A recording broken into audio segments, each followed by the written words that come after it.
Hi, everyone. I'm Manuel Martinez, and I'm going to be your professor for English 102 this semester. And so this video is to welcome you to the class and introduce you to a couple things on Blackboard and the syllabus. So obviously you know something about Blackboard because you're able to get in and access this video. But just to let you know, I'm here on the home screen, which is just this picture that talks about writing about literature. And over on the left-hand side here, you can see that I've got modules. Module number 1, getting started. Module number 2, poetry. Module number 3, writing project number 1, discussion boards. And so the idea is that you can go through these, you should be going through these modules in order. And so if you just go through number 1, go through and do whatever it is that you need to do there. At the top, though, the announcements, there's nothing in there now, but whenever I email you, email the entire class, whenever I email the entire class, announcements will go there, and so you will see those posted here in the announcements section.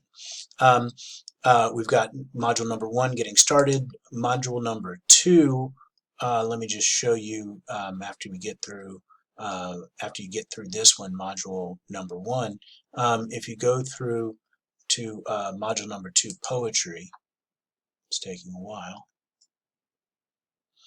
you'll see that I've got poetry module instructions, and there are 2 parts in there, and so you just complete those in order, and the instructions tell you that. If you click on part 1, it will show you inside of there. It will have instructions as well and tell you specifically what to do and have everything that you need to do that. So it's got the instructions, videos, documents that you'll need, as well as the link to the discussion board. So everything you need will be in those folders. Okay. Let's go back to getting started. In getting started, you've got the syllabus. I've actually already got the syllabus brought up, so we can just do that there.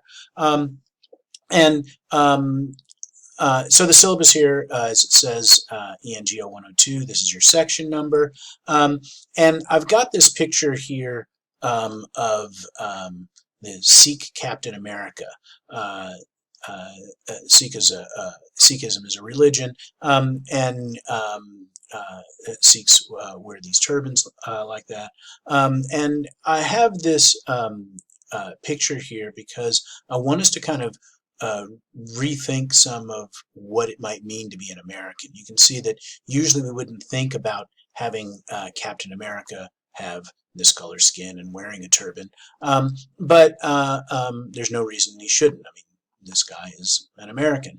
And so he did kind of a project going around New York City in the Captain America costume, kind of getting people to kind of think about what it means to be an American. And that's what we're going to be talking about in this course. And we'll talk about that a little bit more as we go through.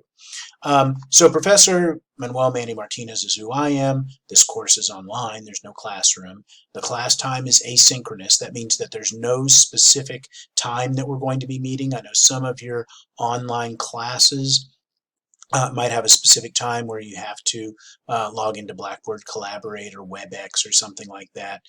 You don't need to do that for this course. You're kind of working independently. Office hours. So will be sitting at my desk from Monday through Thursday from 11 to 12, and during those scheduled office hours, I'll monitor my email and respond immediately. If you don't email me during those hours, I will still probably get back to you fairly quickly, but during 11 to 12, I'm right there, and I'll get back really quickly. You can also set an appointment anytime you want to be able to talk to me. I really, really encourage you to set up phone appointments. Sometimes I will ask on your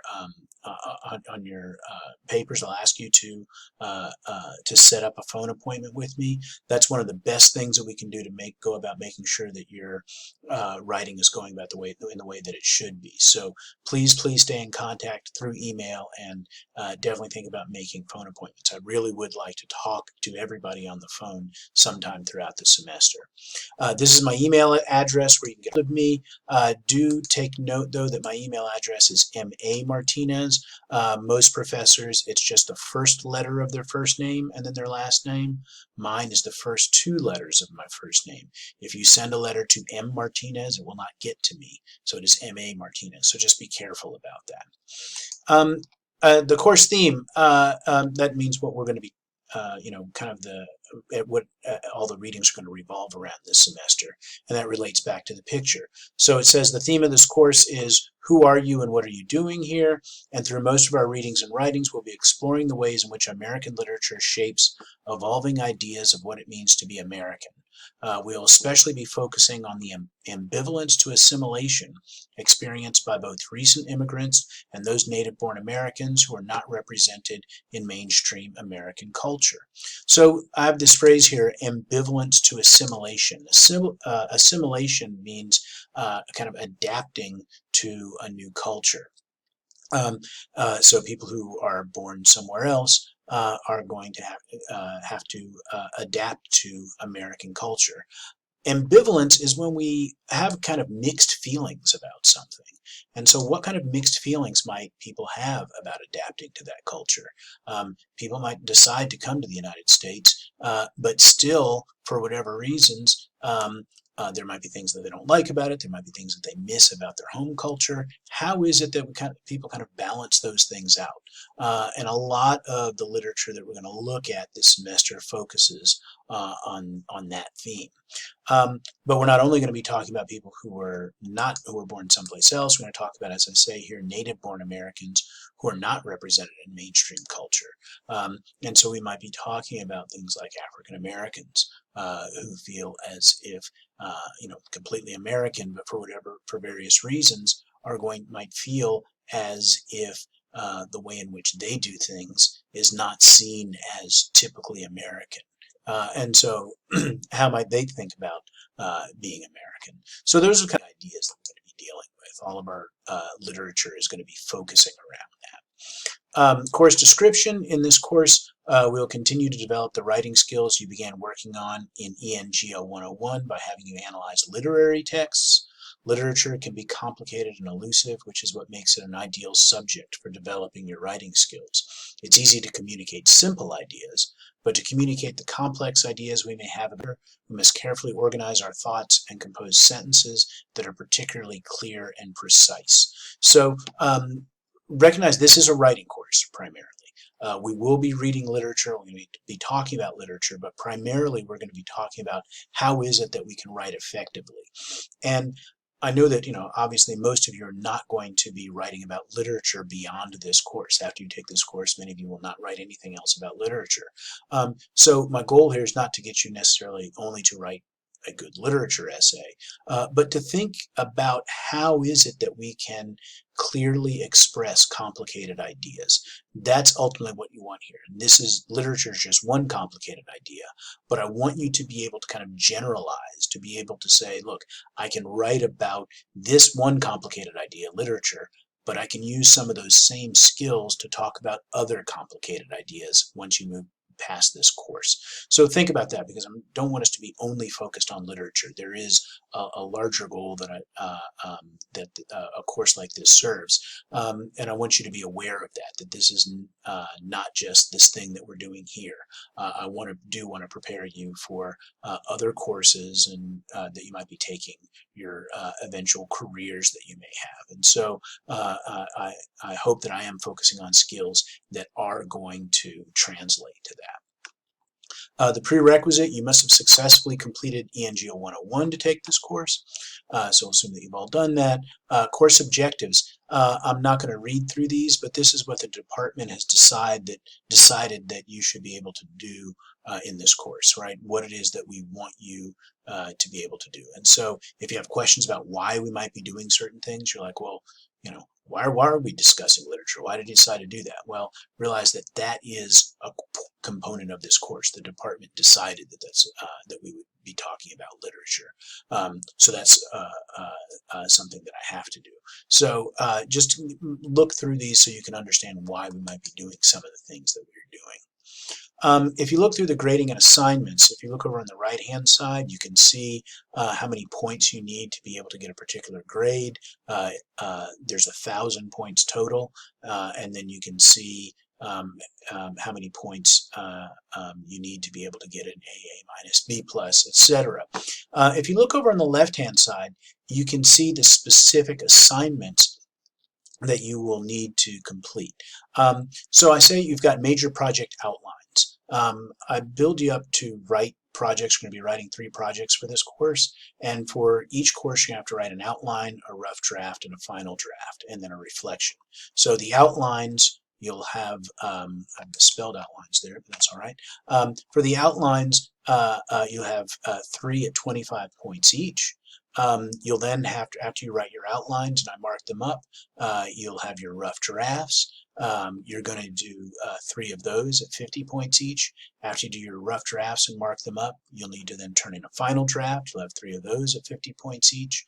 And I want you to know that all of these assignments up here, you get full credit for them just for turning them in. As long as you turn in a completed outline, as long as you write a full-length rough draft, as long as you turn in the final draft, you're going to get all of these points. So this 375 points up here, all you have to do is complete the work in order to be able to get those 375 points. I will not be grading those. You can't, again, it's a matter of you turn it in, you get the full number of points. Okay. So you can't, not like you can say, well, I only got a C minus on this or a B plus on this. Everybody's going to get, for just turning them in, is going to get those. Okay. Down here where we have the reflections, reflections are where you're going to write about, think about, reflect on what happened as you were creating this assignment. And those I am going to grade. Okay, so those are worth 50 points each. And depending upon what you write there, you might get a different grade, right? I want you to be thorough, thoughtful, to really think about the process there, right? So those will be graded, and you can get fractions of that 50 of those 50 points there, as opposed to up here where you're going to get the full credit just for turning something in. Then we've got 2-hour essays. Those will be graded. That is, usually I would have an in-class essay. Since we aren't in class, we will have the 2-hour essays. They're going to be like a test. So you'll click on that. The assignment for the essay will come up, and then you'll have 2 hours to complete it. Again, I'll explain all that as it comes through, but just know that those exist. You'll have 3 of those at 50 points each. You've got discussion boards, reading responses, other short assignments at 275 points. And so those are going to be things that you need to complete after you complete readings. And you'll post to Blackboard, turn other writing assignments in. Partly this is to make sure that you do read, to make sure that even after you read, that you are thinking about what it is specifically that you have read. Those can receive partial credit, right? So it's not guaranteed you get the full 275 points. And then you have a final exam, and the final exam for this course is just a long reflection assignment. I'm going to ask you to think about how your writing has changed over the course of the semester. I have fuller explanations of all of these things here in the syllabus. I explained very specifically what goes on with the rough drafts, final drafts, and reflections, the 2-hour essays, discussion boards, the final exam. I explained that there is extra credit, and I'll let you know about all that. And then the rest of the information I'll let you kind of read on your own. It's relatively straightforward. It shows you how to, if you have problems with Blackboard, what to do. It tells you to keep in touch with me. It tells you how to get in touch with the Writing Center if you want to do that. Some issues about plagiarism, if you need to contact Disability Services or the Counseling Center. So all of that kind of information is going to be here in the syllabus, so you can read all that on your own. So that is the introductory video. if you have any questions about anything in the syllabus or anything else I've said here, please make sure to email me. And then you'll go ahead and complete the introduction assignment, and then go to my